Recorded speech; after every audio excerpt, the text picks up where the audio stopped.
What's up, addicts? How you doing today? So, update on Joe Mixon. I am out.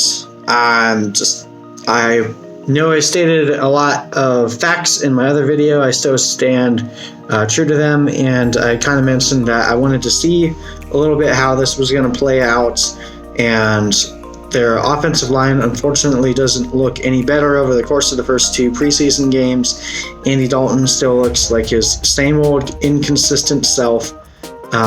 Marvin Jones is Marvin Jones. Joe Mixon is going to get volume. He's going to be the lead running back, and doesn't look like Giovanni Bernard is going to do too much more than just be a third down guy. But overall, a team with a struggling quarterback and a weak offensive line.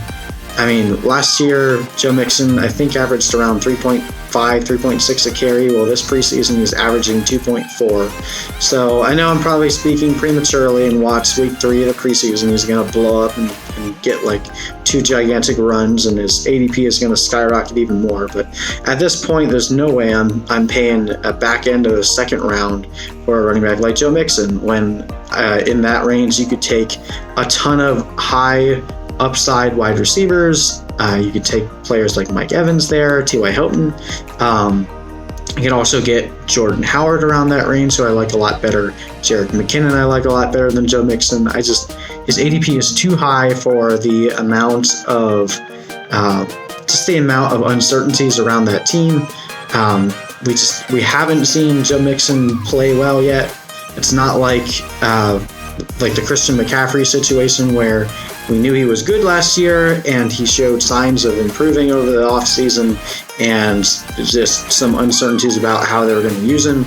With Joe Mixon, we knew that they were going to use him more this year because they let Jeremy Hill go, but I mean, he'll still have good games, and if you have him on your team, if you already drafted, then I'm not like throwing the towel in and like panicking.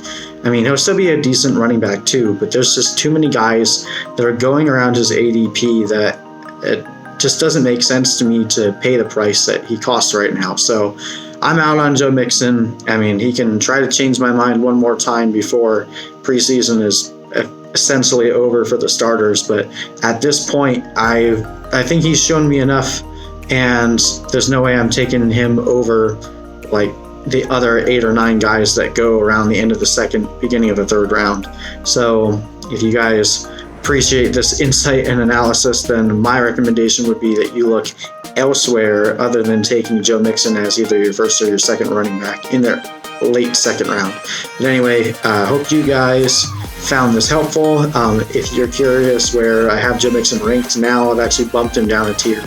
And as I kind of stated in my other video, he was on the back end of my 3rd tier. Now he's at the top of the 4th tier, which just means that I just don't foresee him hitting his upside. I think the risk of him hitting closer to his floor is a lot higher. So there's just a lot of other players I'd rather have above him. But anyway, you guys want to download my PPR tiers and see where I have everybody ranked, you can do so. Click the link in the description box below. I just updated that yesterday with the latest news from the second week of the preseason. I'll update that again after week 3 if we see any changes that happen between injuries and other news that comes out. So keep an eye out for that. But hopefully you guys found this helpful, and can't wait till fantasy season comes. We're almost there, so I'm getting pretty excited. But anyway, hopefully you guys have a good night. Peace.